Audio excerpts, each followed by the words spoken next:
Tangerang bukan hanya tentang gemerlap mall atau hiruk-pikuk komuter.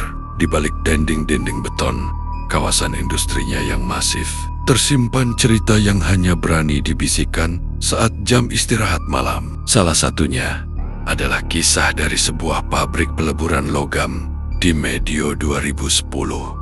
Semua bermula ketika perusahaan memutuskan untuk mengejar target produksi 2 kali lipat dalam sebulan. Suasana pabrik yang biasanya bising oleh deru mesin, entah mengapa terasa lebih berat dari biasanya. Aris, seorang operator mesin shift malam, adalah orang pertama yang menyadari ada yang salah. Malam itu, jam menunjukkan pukul 2 dini hari. Di tengah panasnya suhu area furnace atau tungku pembakaran, Aris tiba-tiba merasakan hembusan angin yang sangat dingin di tengkuknya. Saat ia sedang memantau panel kontrol, telinganya menangkap suara isak tangis perempuan. Suara itu lirih, namun terdengar jelas di antara dentuman besi. Ketika ia menoleh ke arah sumber suara tepat di depan tungku yang sedang membara, ia melihat sekelebat bayangan putih berdiri mematung. Sesaat kemudian, bayangan itu hilang tertutup uap panas. Jangan dipikirkan, Riz.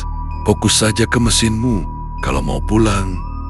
Selamat, bisik seorang pekerja senior yang melihat wajah pucat Aris. Puncaknya terjadi pada malam Jumat Kliwon. Pak Joko, seorang mandor yang sudah bekerja belasan tahun dan dikenal sangat teliti, tiba-tiba terlihat berperilaku aneh. Ia berjalan di sepanjang koridor produksi dengan pandangan kosong, seolah-olah sedang mengikuti seseorang yang tidak terlihat. Tanpa ragu sedikit pun, Pak Joko melangkah masuk ke area terlarang, tepat di jalur pemotongan plat besi otomatis yang sedang beroperasi dengan kecepatan tinggi. Rekan-rekan kerjanya berteriak histeris, mencoba memperingatkan.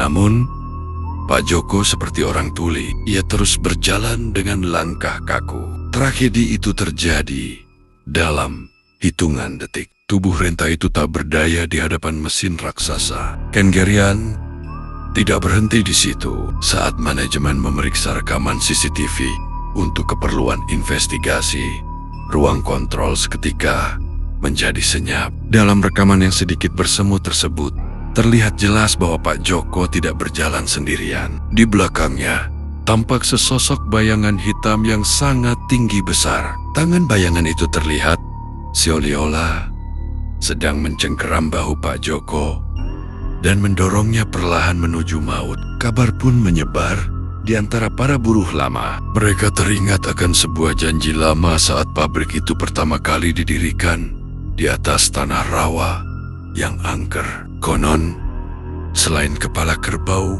yang ditanam di 4 penjuru bangunan, ada syarat lain yang tidak tertulis, bahwa setiap kali pabrik ingin besar, maka harus ada nyawa yang ditinggalkan di sana. Hingga hari ini, setiap kali malam mencapai puncaknya, para pekerja di sana tahu bahwa mereka tidak benar-benar sendirian. Di balik deru mesin dan kepulan asap, ada mata yang terus mengawasi, menunggu siapa lagi yang akan terpilih untuk menjadi bagian dari mesin-mesin tua itu selamanya.